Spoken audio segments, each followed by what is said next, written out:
જિંદગી જીવદયા અભિયાન દ્વારા સુરત શહેરમાં 10,000થી વધુ વિનામૂલ્યે પાણીના કુંડા વિતરણ કરવામાં આવ્યા।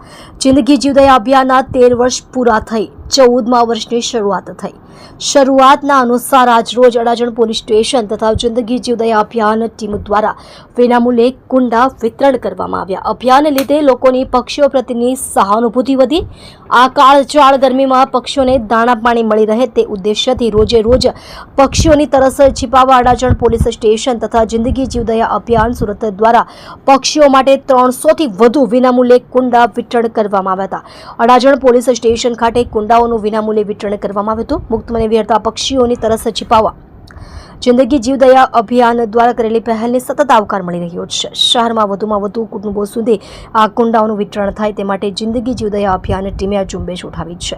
જિંદગી જીવદયા અભિયાનના પ્રમુખ દીપભાઈ મહેતાએ જણાવેલ કે જિંદગી જીવદયા અભિયાન દ્વારા છેલ્લા 13 વર્ષથી અબોલ જીવ માટે તત્પર છે। જિંદગી જીવદયા અભિયાન દ્વારા 10,000થી વધુ કુંડાનું વિનામૂલ્યે વિતરણ કરવામાં આવ્યું છે। નમસ્કાર, આજરોજ સુરત શહેર જિંદગી જીવદયા અભિયાન અને અડાજણ પોલીસના સહયોગ રીતે અબોલ પક્ષીઓ પશુ પંખીઓ માટે પાણીના કુંડા વિનામૂલ્યે વિતરણ કરવામાં આવ્યા હતા। જે અડાજણના સુરત શહેરના અડાજણ ખાતે આવેલા પ્રાઇમ માર્કેટ ખાતે વિનામૂલ્યે કુંડાનું વિતરણ કરવામાં આવ્યું હતું।